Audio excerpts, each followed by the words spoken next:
tepuk tangan dari Banjarnegara, Masya Allah. Makasih banyak udah mampir ke studio Islam Witinda dan juga jamaah Islam Witinda yang di rumah yang dirahmati Allah. Masih di tema kita yang luar biasa, buat yang baru bergabung ingatkan lagi tema kita pagi hari ini adalah mengapa Allah merahasiakan ini dari kita. Wah ini Masya Allah luar biasa ya. Sebelum kita lanjut mendengarkan tausiah dari guru-guru kita lagi, kita lihat lagi sebuah video tayangan dulu ya sama-sama ya. Tentang apa? Tentang merindukan sosok ibu. Ini dia tayangannya. Ini Masya Allah luar biasa ya. Kita ngelihat anak-anak yang masih kecil ditinggalin orang tua itu sedih banget rasanya pasti Bib ya. Jangan anak-anak kita aja yang udah gede begini aja ditinggal orang tua kita, kita sedih banget Masya Allah luar biasa. Saya mau tanya sama ibu-ibu semua sama bapak-bapak. Ibu, bapak. Pengen tahu atau pengen gak tahu aja kapan meninggalnya? Malah ketawa. Tapi ini pertanyaan yang luar biasa ini ya. Kenapa sebenarnya Allah merahasiakan waktu kematian kepada kita? Ada yang bilang gini, sebenarnya ada enaknya juga sih kalau sampai kita tahu. Kenapa enaknya? Kita kan bisa siap-siap ya, biar meninggalnya husnul khotimah. Bener gak Bu? Betul lagi tadi gak mau. Tapi emang gak usah lah ya, jadi serem Masya Allah luar biasa. Tapi buat anak juga di Bib, kita pengennya kalau misalnya tahu ya Allah enak juga kita bisa ngebahagiain orang tua secara maksimal. Betul. Ya kan. Bisa membahagiakan orang tua sebelum wafat ini. Tapi kenapa harus dirahasiakan pertanyaannya? Mohon izin penjelasannya. Tepuk tangan sekali lagi buat guru kita Habib Muhammad Syahab. Seandainya misalnya ada fanada mundadin, ada panggilan malaikat. Ya. Apa panggilannya? Nur Maulana. Your time is tomorrow. Wah. Artinya waktumu tiba, besok meninggal dunia. Kira-kira Ustadz Maulana ngapain? Masjid aku. Dia bingung mikir Anwar, mana Naura, wah segala macam, repot dan gak tenang. Jadi tidak tenang, kita punya rasa ketakutan. Makanya ada orang itu kenapa meninggal itu dirahasiakan. Tidak ada yang tahu kapan waktu dia meninggal. Cuman orang sekarang nih suka apa namanya mepet-mepetin. Bukan mepetin apa? Menggabung-gabungkan. Misal contoh. Oh pantes Ustadz Maulana bilang kemarin, oh saya mau pulang. Gak taunya meninggal misalnya. Itu kan cuma ngegabungin, gak ada orang yang tahu. Tidak ada orang yang tahu, itu dirahasiakan oleh Allah Subhanahu wa Ta'ala. Untuk apa? Supaya ini hamba, Allah menginginkan ini hamba bertakwa kepada Allah Subhanahu wa Ta'ala dengan tidak punya beban. Enteng dia takwanya kepada Allah. Makanya Sayyidina Imam Ali bin Abi Thalib.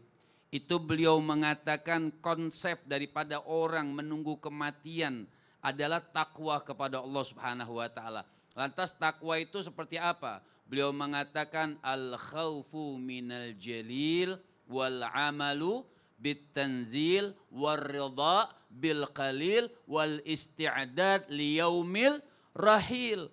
Makanya Sayyidina Imam Ali bin Abi Thalib lihat hebat rumus yang beliau katakan.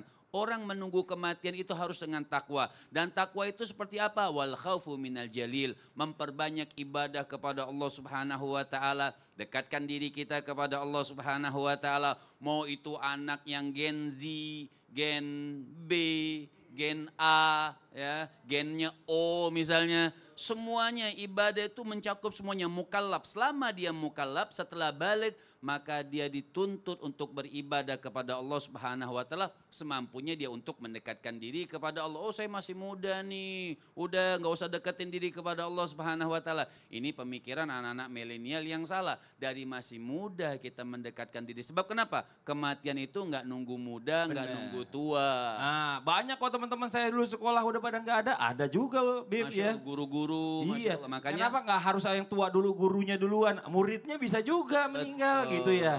Ibu-ibu jangan senang dulu Bu, ya jangan senang dulu. Kita gak pernah tahu ini Masya Allah. Al-khawfu minal jalil, takut kepada Allah, takwa kepada Allah, wal amalu bitanzil. Udah ngamalin apa yang diturunkan oleh Allah. Ridho, senang apa yang diturunkan oleh Allah. Tadi. Kenapa contohnya saya, kenapa gak Ustadz Syam aja kata dia tadi begitu. Jangan jual-jual nama saya. Saya gak ngomong begitu. Tapi dalam hati. Apa bukan Padli? Enak aja. Makasih banyak Habib. Tepuk tangan buat Habib Muhammad Syahab.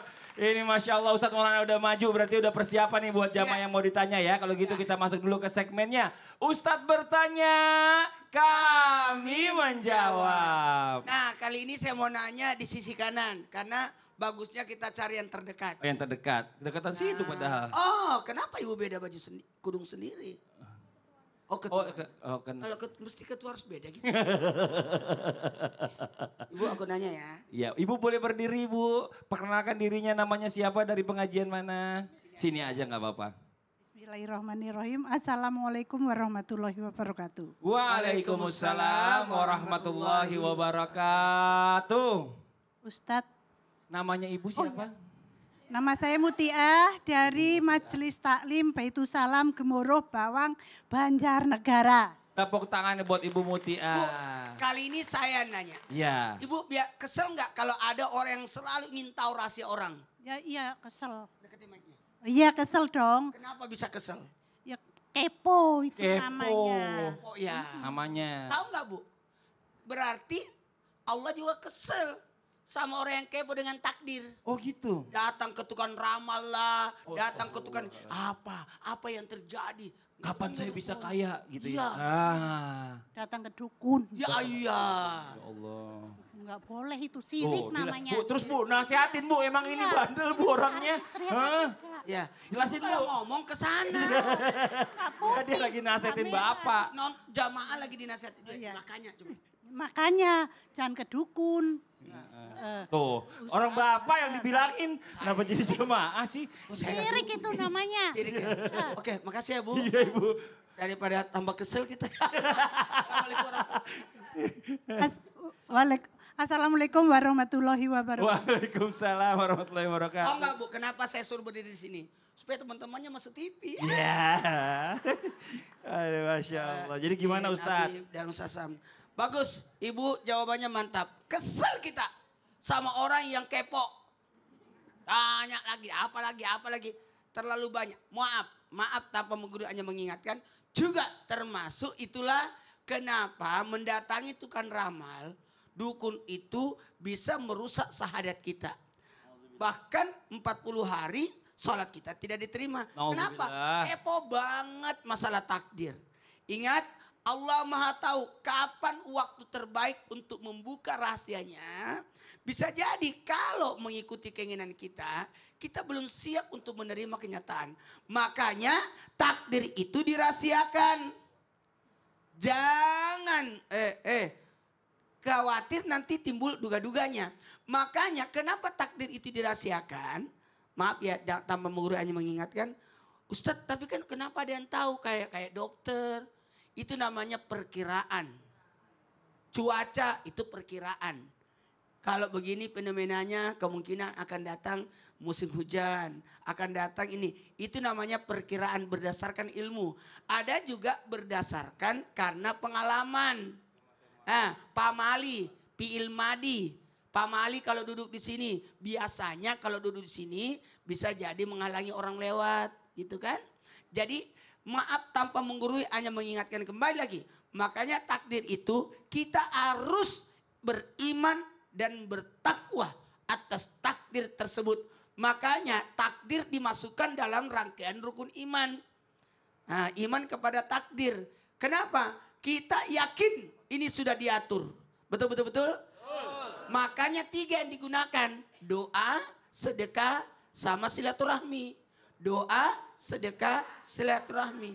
Ini doa tarik menarik dengan takdir. Kenapa? Kita ada keinginan untuk berdoa. Makanya kalau ada orang percaya tukang ramal, percaya ini, itu menyebabkan tidak ada keinginan untuk berdoa. Udahlah, udah gitu kok. Tidak ada keinginan untuk usaha. Udahlah. Makanya keyakinan kita akan takdir itu iman dan takwa.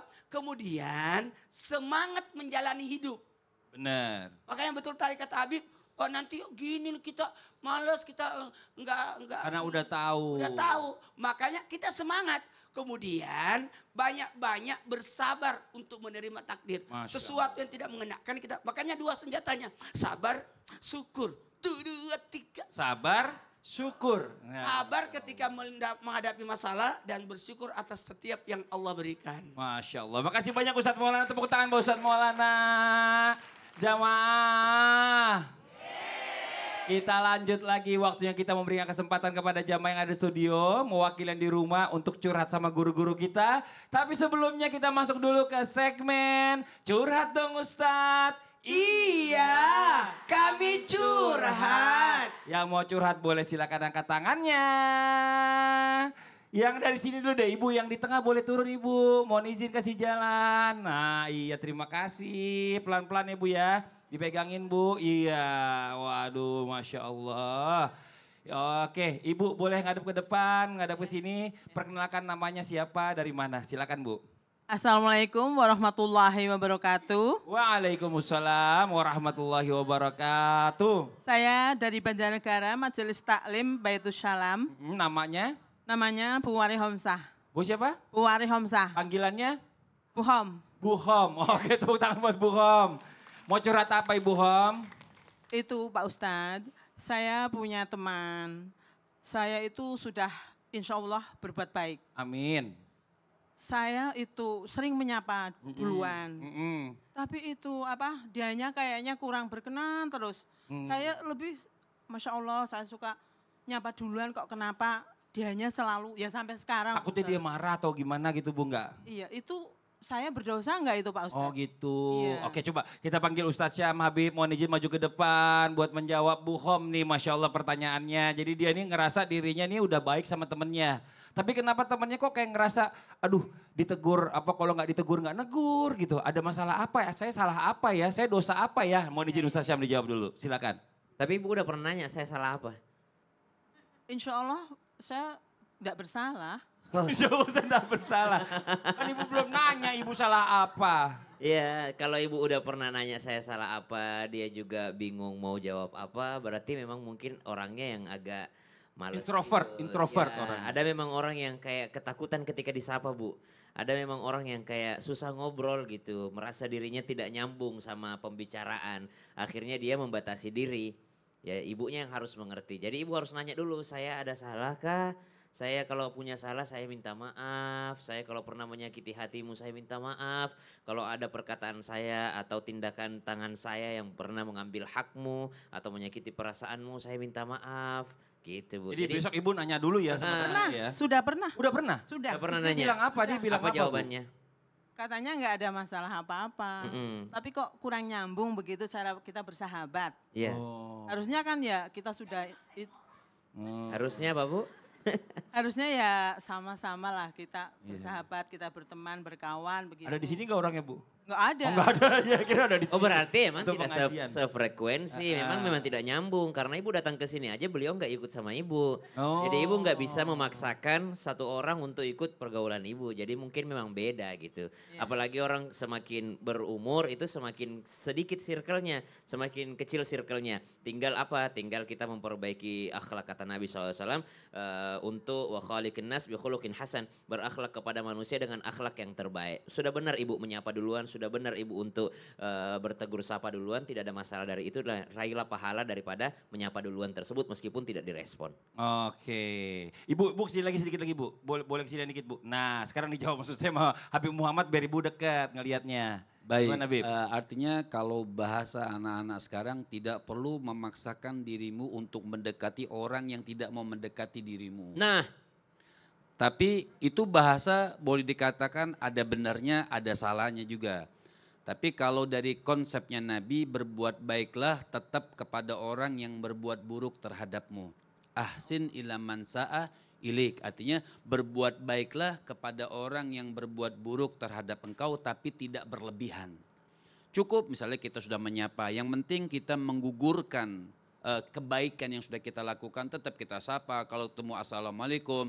Tapi seandainya dia tidak mau deket, tidak mau maksudnya akrab sama kita, ya sudah.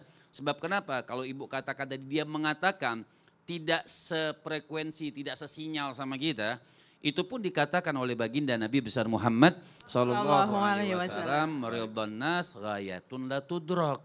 kita itu nggak akan bisa tahu, nggak akan bisa mengambil semua orang itu pengen suka dengan cara kita. Benar. Ya, nggak bisa. Jadi cara kita seperti ini. Mungkin dia nggak nyambung, ya sudah. Kalau dia tidak nyambung, yang penting kita tidak bermusuhan. Kita tetap berteman walaupun tidak akrab. Yang penting berteman. Teman itu sebab Sayyidina Imam Ali bin Abi Thalib mengatakan teman yang banyak itu sedikit. Kita punya teman nih banyak, itu hitungannya sedikit. Tapi kalau punya musuh satu, kata Imam Ali, itu sudah banyak. Nah, Jadi jangan disebabkan dia nggak mau deket akrab sama kita itu disebabkan jadi permusuhan. Enggak, ibu santai aja, santai aja, Bu. biasa. Masih banyak teman-teman ibu yang lain tuh. Wah, tepuk tangan dong. Yang pengen dekat sama ibu Hom, gitu ya ibu ya. Ibu makasih banyak. Ibu di sini aja, jangan kemana-mana dulu nih buat jamaah Islam itu juga yang di rumah jangan kemana-mana ya. Kita lanjut lagi nanti pembahasan kita tentang mengapa Allah merahasiakan ini dari kita. Jadi jangan pindah channel, tetap di Islam itu Indah. Jamaah, oh jamaah. Alhamdulillah.